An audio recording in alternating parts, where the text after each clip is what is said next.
A very warm welcome. Thank you so much for tuning in. This is the Week in Focus. And today on the program, we are going to be reviewing key highlights of events that have happened, from politics to education. And now with the 4 IEBC commissioners that have been appointed by the president, are we ready to take on the 2022 general elections, which is exactly 1 year from now? With me on set is Stephen Murimi, right next to me, who is a lawyer and advocacy champion. And on the other end, we have Daniel Orogo, who is a political commentator. Thank you. Pleasure. Welcome, gentlemen, to the program. Thank you for having us. Okay, and let's start from schools opening. This week, Form 1s have joined high school. Yeah. And at a time like when we had the COVID-19 pandemic and schools were closed because we had a surge of the COVID-19 numbers. And this time, Form 1s go to school. Just a week ago, the rest of the students across the country, primary and secondary as well, reported to school, when now the cases are still very high.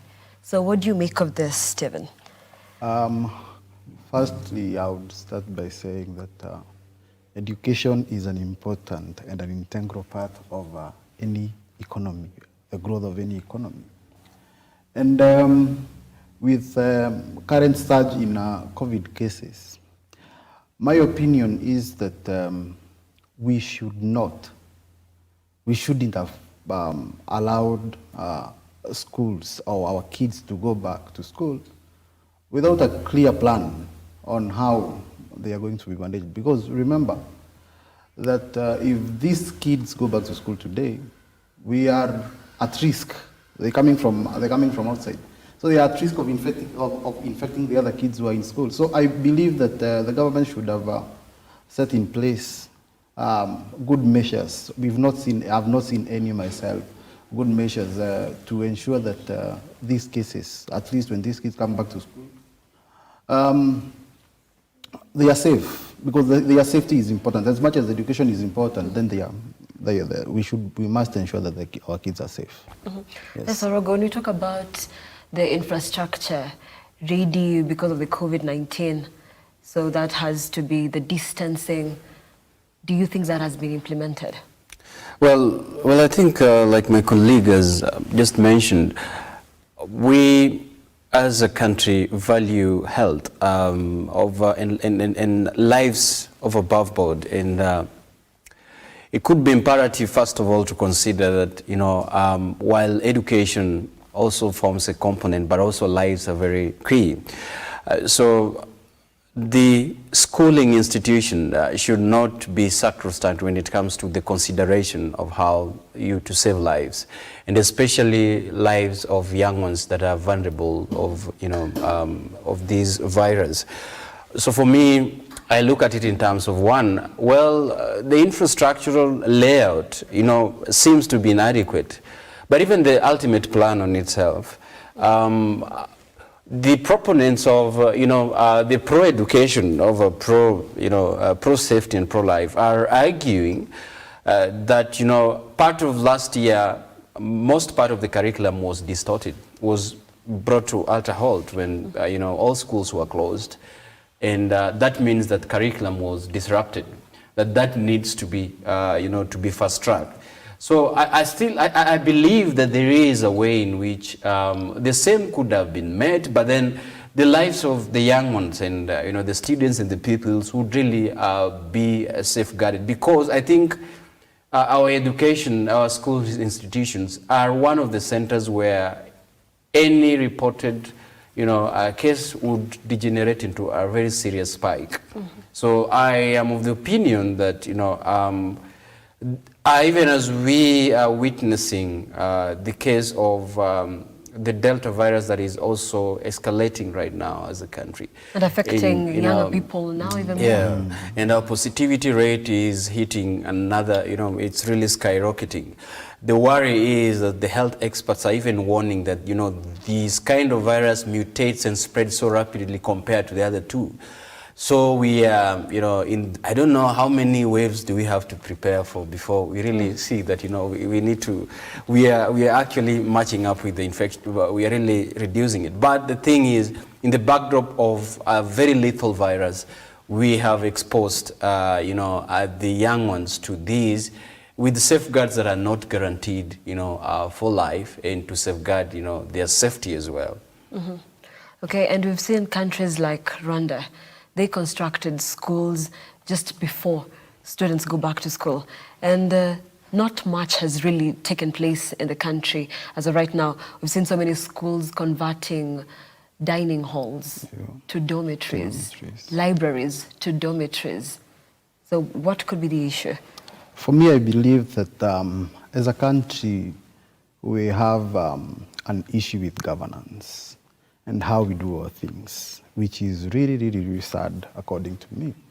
Compared to a country like Rwanda, which is not as developed as Kenya, I think we should be setting the bar in terms of how we do these things. Now, if the government, because the government has done more or less nothing, they've done nothing to at least increase or add on to the infrastructure that is already there. So it begs the question, what else do we need to do? What else as a people can we do, right? Mm-hmm. To ensure that going forward, some of these things are taken seriously. Some of these things are taken as they should be, with the seriousness that they deserve. And in my own opinion, I think that going forward, we need to really think hard when it comes to how we elect our leaders. Okay.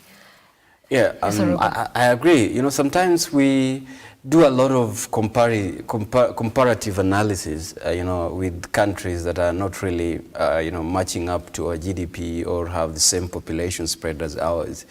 I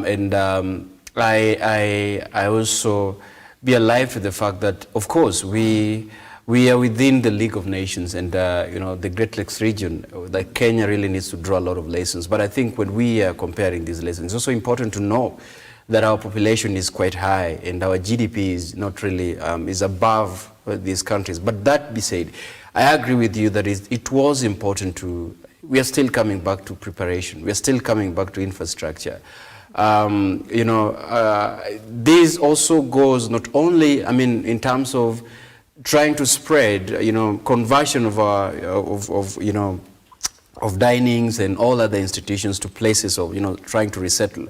But even I am looking at it in terms of, generally, as a country, as we embark on, vaccination, inoculation. So we as a country also haven't been really doing well in terms of vaccinating, our population. And I think they also began by vaccinating the elderly, and then later they asked everybody who is willing to be vaccinated to appear. So we also have to, introduce that kind of discussions. Do we also target centers of learning for vaccination? Or are we still mixed up in this quagmire of vaccine nationalism, and who gets it when and how, and what is the laid down plans of, getting coordination of where it should reach in time? So the country has received 180,000 new Oxford AstraZeneca, but then there is no clear plan again if our centers of learning are also the priority where we will have the vaccination, being conducted. So I think that would be very important to form that discourse right now. Okay, and now let's talk about the transition on a more positive note. Education sector has ensured that there is at least over 90% transition from primary, that's the candidates who did the KCPE, into high school. So, but our infrastructure, again, comes to play. These are the times of the COVID-19 pandemic. Now that we'll have more students in school, can our classes sustain it? Yes, Stephen. It is a good thing that the Ministry of Education and the government have been able to ensure that the majority of our kids join high school. That is a good thing, and it is a commendable thing. We must commend the government where they've done extremely well. But again, it raises the obvious question that we've been discussing here about can our facilities hold these students? That is a question. But I think that the best thing to do is, for now, is to, again, ensure that our head teachers and the teachers and the support staffs, right, manage the students as in their best ability, according to the best way they can. If they can be able to ensure that at least they manage the situation as it is right now, I think we shall be better placed as a country going forward. And Dorogo, before you weigh in, we tried to approach different schools just to see the situation of the arrangement in classes, but they would not allow us to get in. Because, much as there's this transition, but they don't want us to see the picture on the ground. Perhaps they've been told not to. I think. Because I think it's a reminiscent of a failed, planning processes that don't want to be accountable to the public and to the citizens of the realities that are within these institutions. That is worrying because media is a component of information and updating Kenyans on the happenings that are going around. So by denial, I think there is much that meets the eye that is not really being told. One, and again, let me agree with my colleague, that is, the essence of education and the way it's ingrained in our constitution, by the fact that education should be considered true access and quality, and affordable.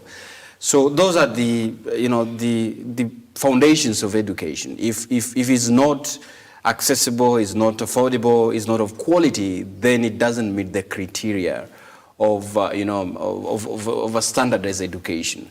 And so the COVID-19 again has compounded the challenges that we had before, even as we were still having a huge discussions about CBC as a new curriculum. And if the education facilities or the whole Ministry of Education had considered the facilities, then we had COVID striking. So in the pending discussions about the curriculum, then comes a virus, and then that also disrupts the educational system. So I believe that we have to know the issues, the integral issues about education, the teacher-student ratio, the learning equipments for CBC. And you see, you can see the cry of the parents as they were opening up schools. And that really, unearthed the problems that we are having. One is that even as COVID-19 ravages the economy, the education sector is asking the parents to part ways with monies that are not real. I mean, this kind of people have lost jobs and sinking under the heavy wage bill, but you're still raising the bills and you're still, asking for equipments that are not really, parents are not able to, manage.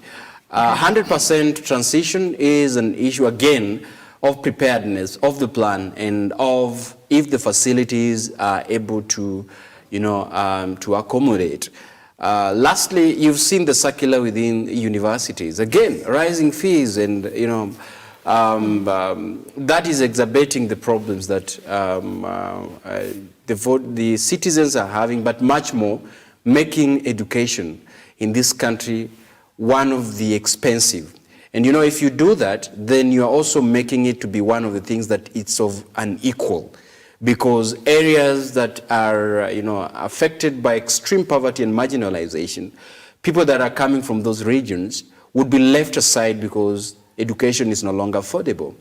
And if, that is not really well as a country. And even as we compete, to have educated people within our societies, but then education is becoming expensive for some not to afford. Right.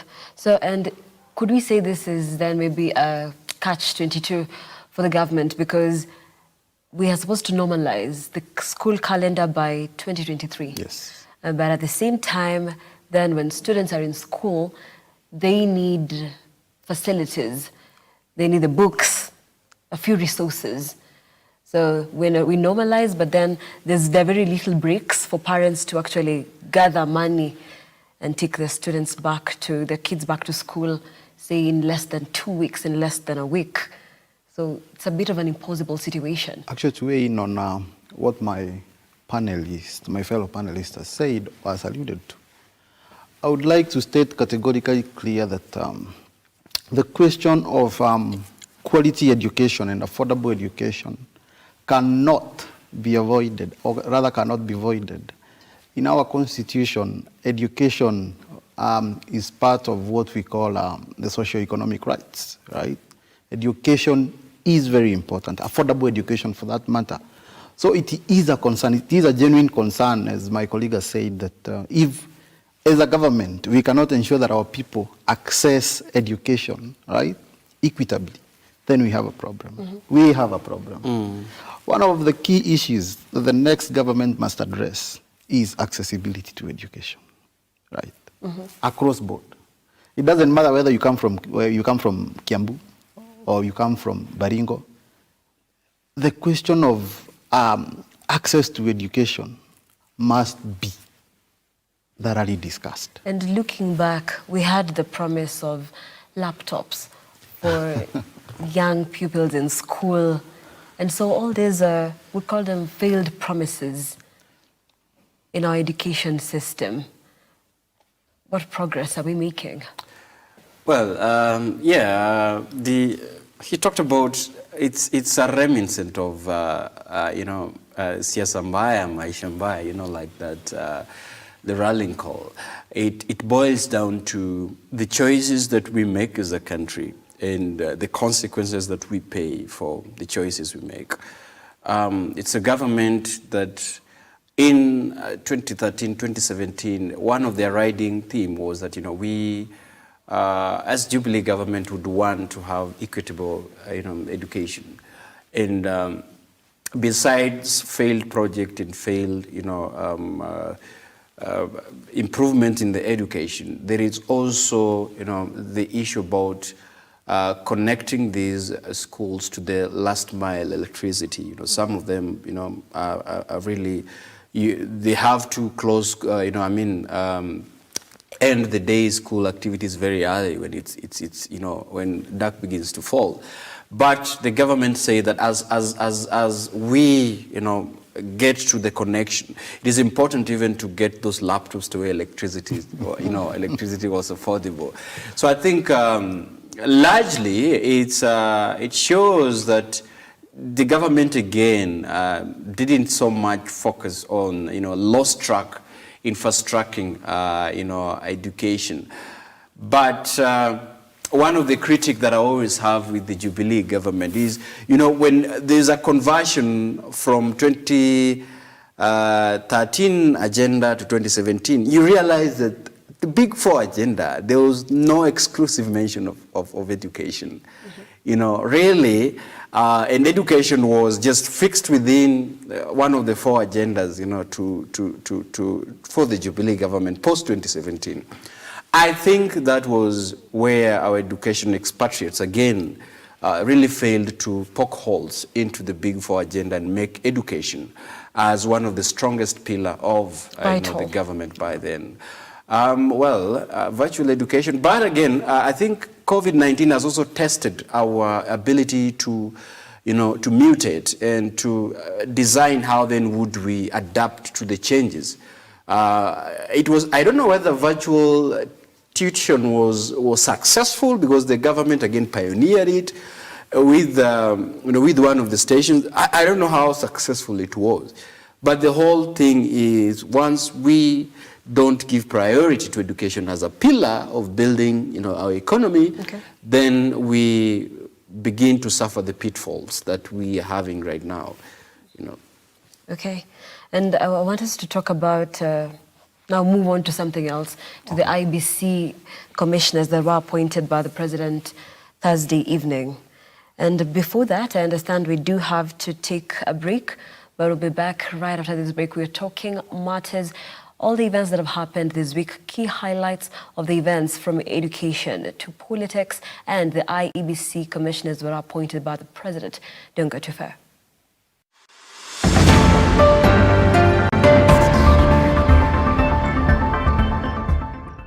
like, follow, subscribe, click the notification button. Join the Look Up TV movement now.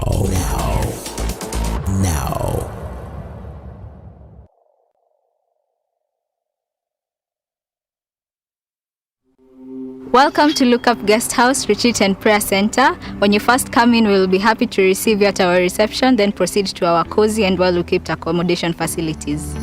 We aim to provide our guests with a unique, comfortable and worthwhile experience. Here at Look Up Guest House, we provide our guests with a continuous supply of room amenities.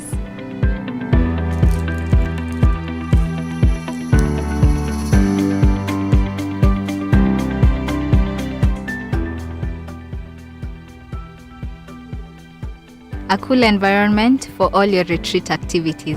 Look Up Guest House, Retreat and Prayer Center. For reservation, contact us on info@lookupguesthouse.org or call us on 0746 788 707.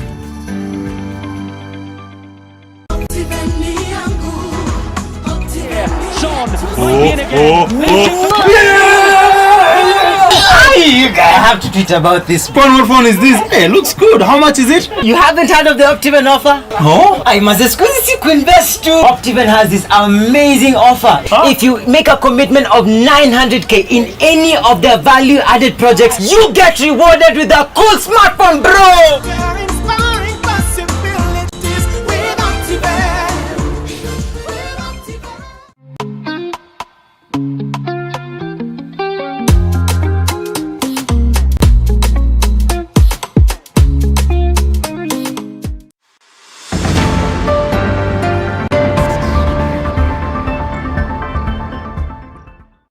And welcome back. Thank you so much for staying with Look Up TV. The hashtag is Week in Focus with me, Nancy Nalima, and with me on set, very able panelists. We're talking about the week in review. We are reviewing the key highlights of events that have happened during this week.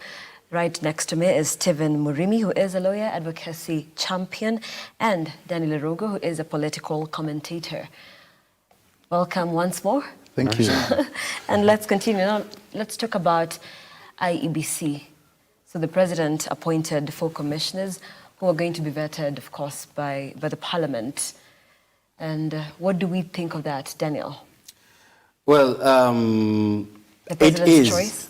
It is. You know, the president receives the names of the nominee from the selection panel. And that is not within the discretion of the president to, interfere to the level of the selection panel. I believe that all the applicants to that commission went through a very rigorous interview processes that was,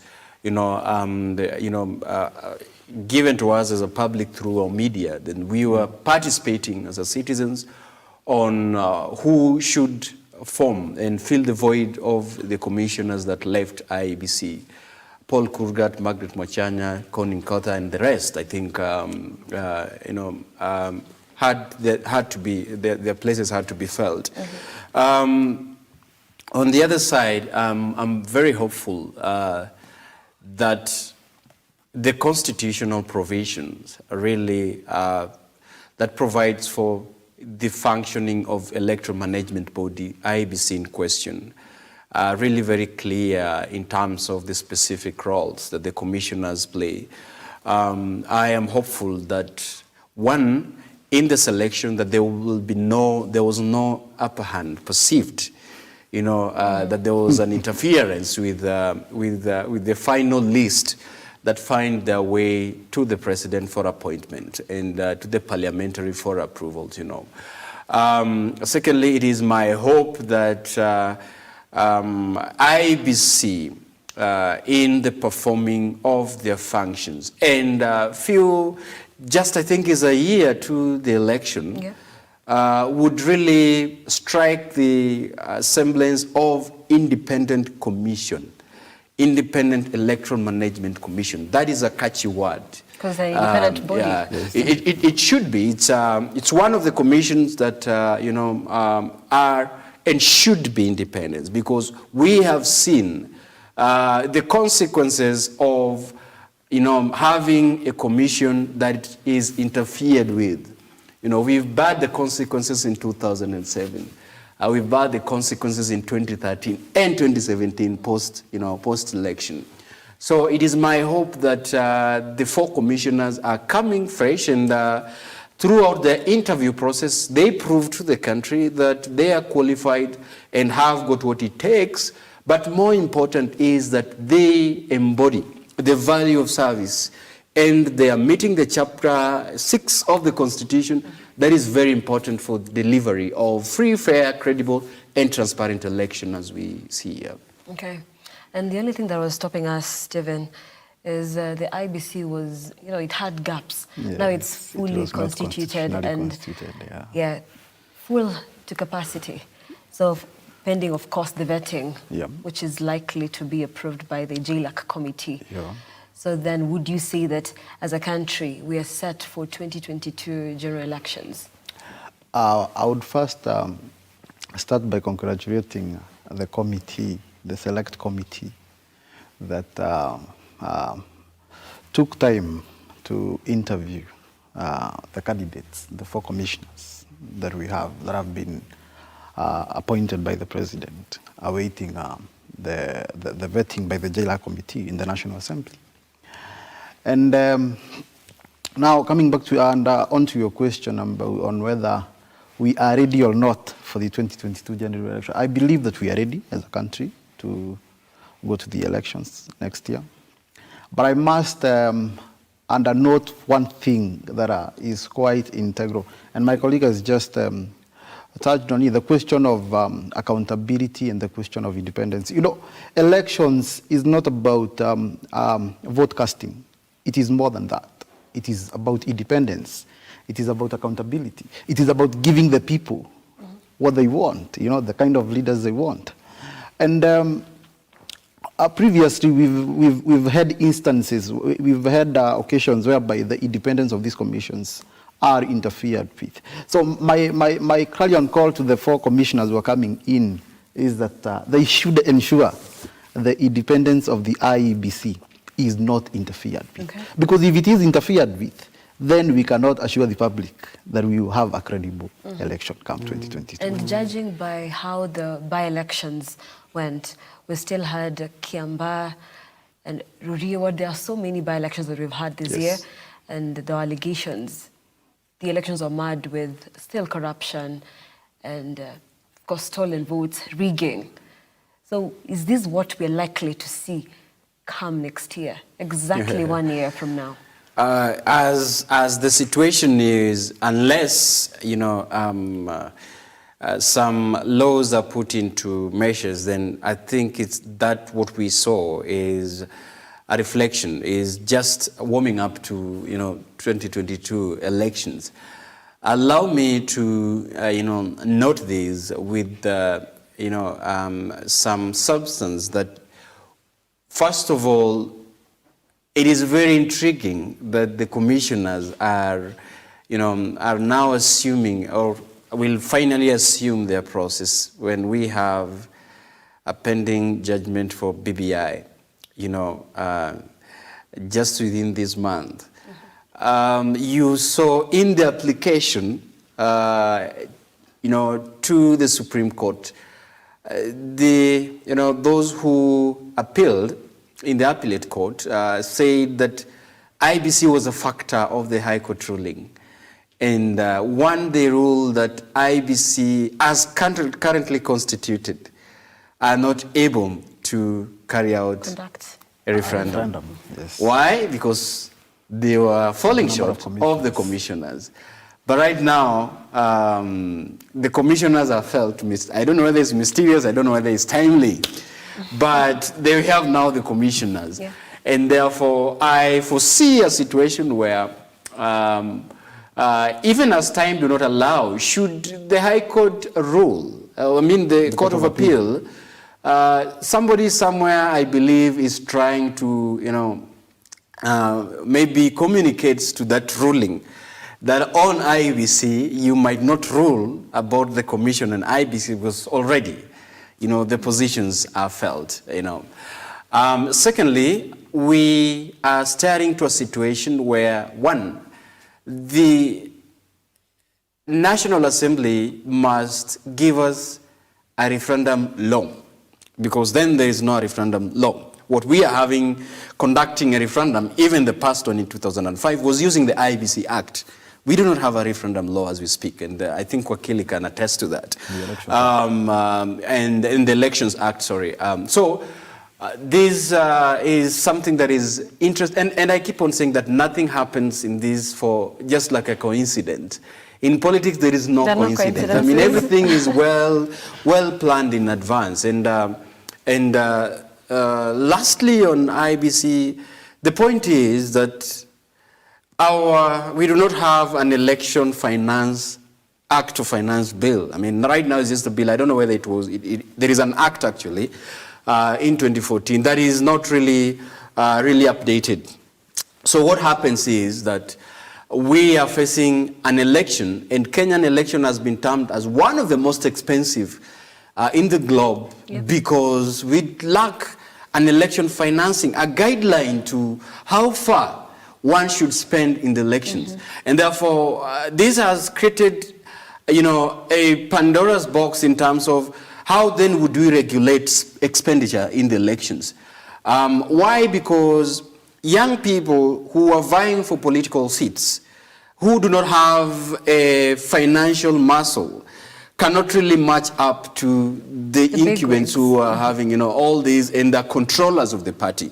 So I saw in one of the publications, The Star today, is that even as the new commissioners are being, taken through the final stages of appointment and the assumption of their offices, one of the discussions right now is to have the Campaign Financing Act taking place, and how this is going to guide our elections so that elections become regulated. Wakili has said that election is a process. It's not just going to cast the ballot. And when you see what happened in the nullification of an election, Supreme Court in 2017, the nullification was based on the process. Did the IBC follow procedure 1, 2, 3 that led to the vote casting, vote tallying, and announcement? So I think it's important that we consider it as a process, not really as an event. Then we will have credible elections. Yeah. And we saw the IBC went ahead to publish tenders for the referendum, and while the case is still in court. What do you make of it, Wakili? For me, I think that the IBC did this with a futuristic, perhaps maybe from a futuristic perspective. And not necessarily they did this because of the referendum that is coming up in 2022. But I'm foreseeing a situation whereby this country will have a referendum maybe in the next 2 or 3 years, So, okay, the question of issuing and perhaps maybe calling upon farms and the guys to come and get pre-qualified is a futuristic approach by the IEBC.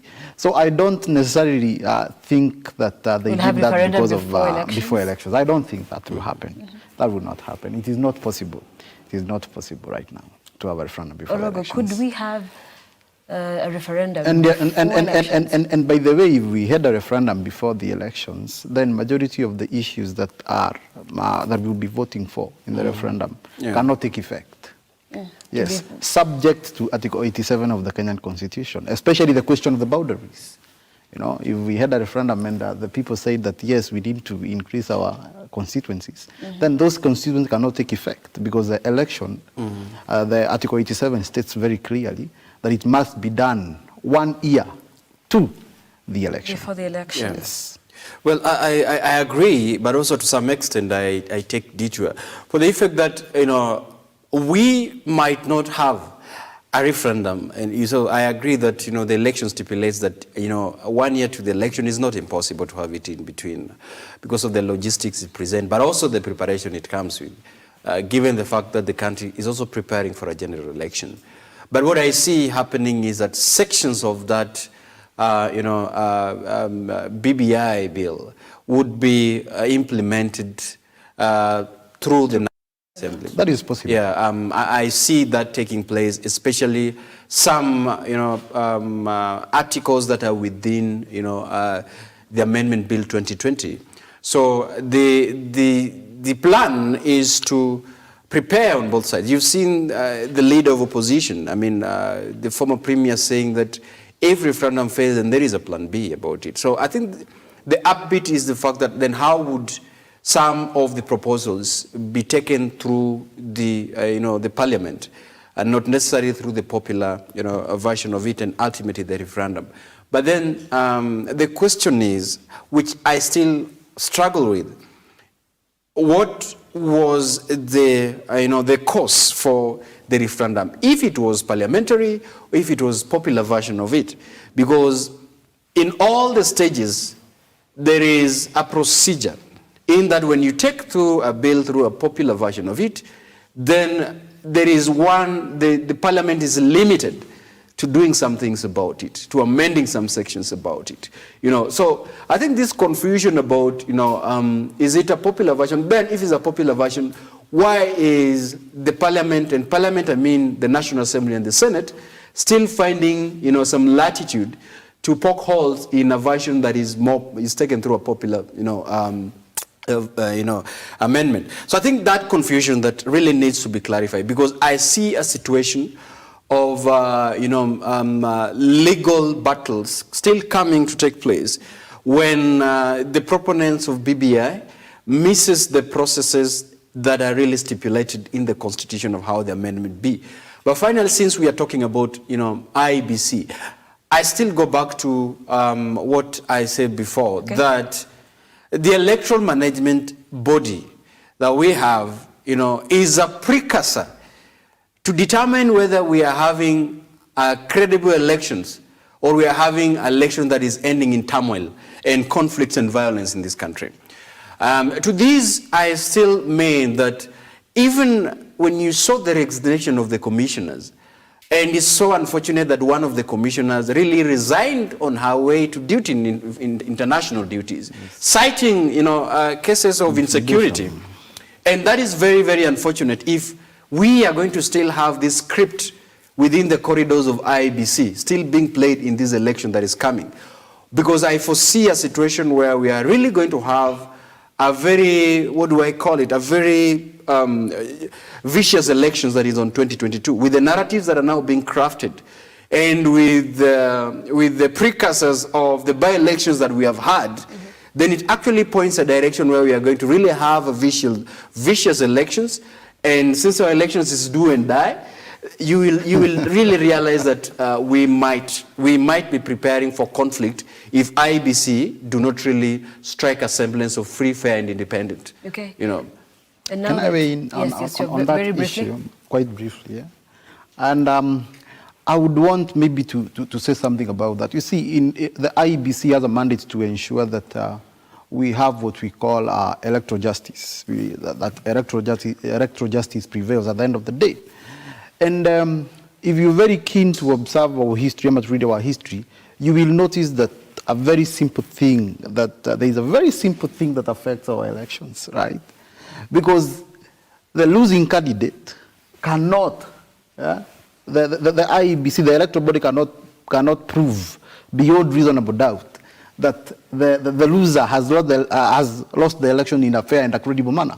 If the IEBC can prove, beyond reasonable doubt that this person has lost an election in a fair way, then I don't see any reasons why people would fight. People fight because there is an issue. But isn't it a problem also just with our attitude and culture towards voting? I disagree. And elections? I disagree strongly on that. Because for me, I tend to think that if justice and fairness is served, then you have no recourse as a Kenyan. You have to accept, because that is the will of the people. But people will always fight because they feel that their voice has been, their will has been subverted, which is a case that the current IEBC, the current IEBC commissioners must take very seriously. They must take that very seriously going forward. And with the campaigns that have already started ahead of the 2022 general elections, so for different aspirants of different political seats, maybe it's a very hard time to be a political aspirant right now, because given that the boundaries could change Not anytime soon. Not anytime soon. Not before the general Not election. before the general elections. You can take that to the bank. I will not rule that out. I will not really rule it out because, like I've said, some of these amendments, we have an executive that will always trust in power and, try to determine, have an upper hand on judiciary and in legislature. So I would not really be surprised that this same executive that has violated different court orders would not find their way to, to bulldoze these three processes. And maybe, legally I agree with Steve that legally it's impossible.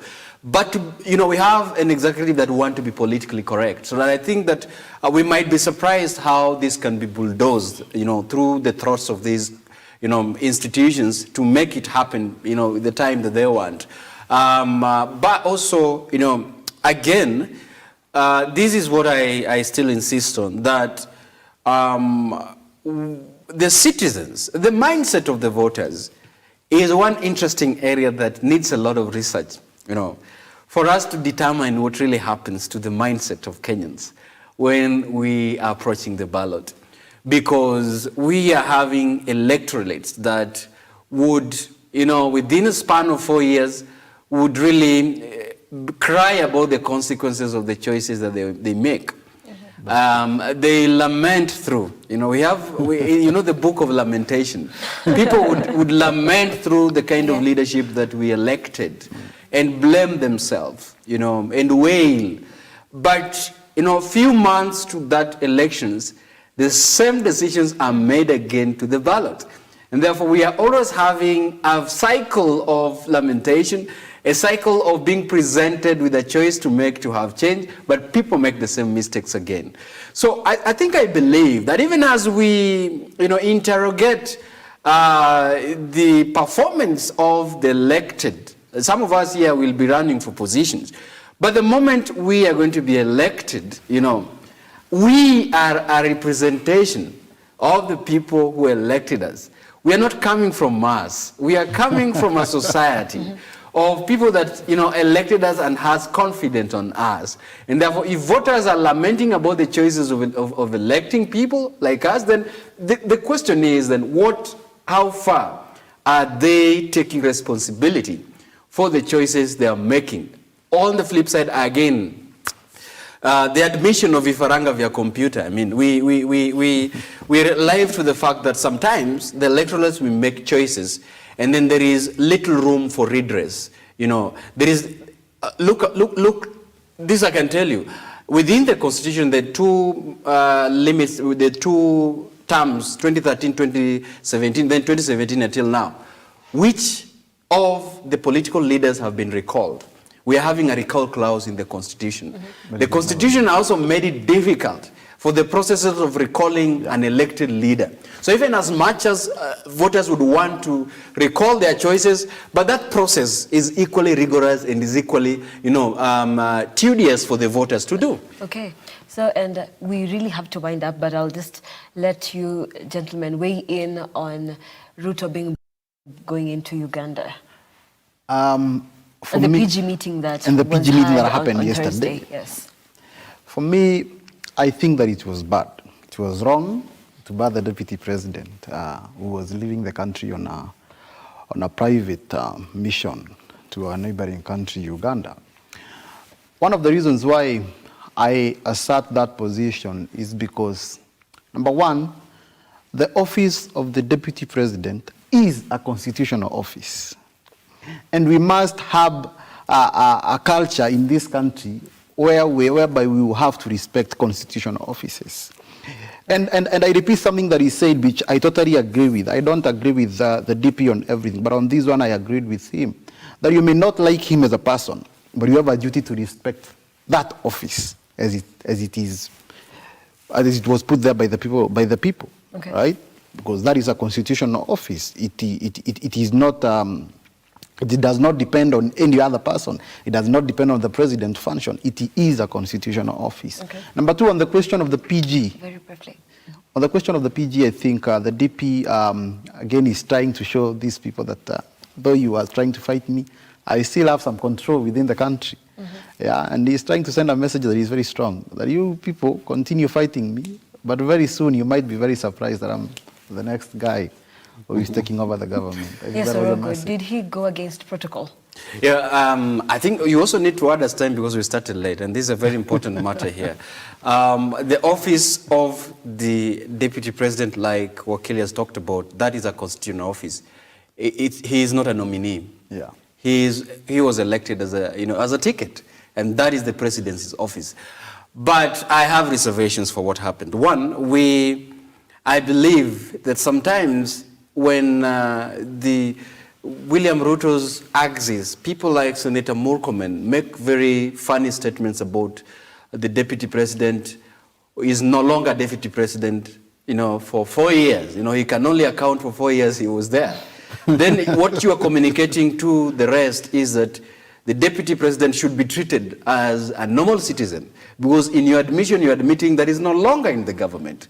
So for me, I think when some of these statements people make sometimes rattle people who are concerned.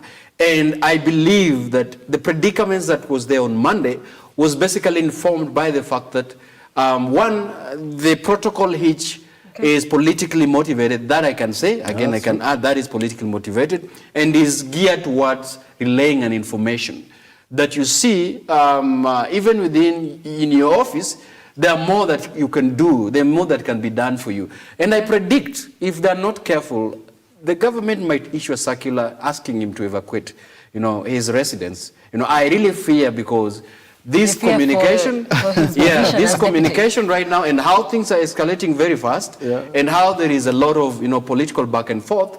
More circular. You saw the circular from Jubilee Party yesterday. Yes. Yeah, I mean, what did it point towards? I think it's important calling him to account, for his conduct at the airport and people who are handling him. So I fear that more really needs to be done to safeguard the constitutional office of the deputy president of the Republic of Kenya. Forward. Okay, and thank you so much for being part of this conversation. We'll have you back next time so we can finish up on that, because it feels like there was so much to say. Oh, there was so much, mostly. But And thank you. Yes. Thank you so much for watching Weekend Focus right here on Lookup TV with me, Nancy Nelime. And from us here and the crew, it is goodbye.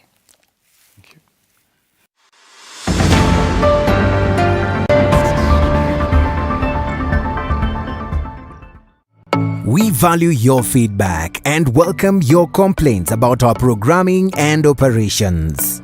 Feel free to get in touch with us through 0700 893 542 or send us an email to views@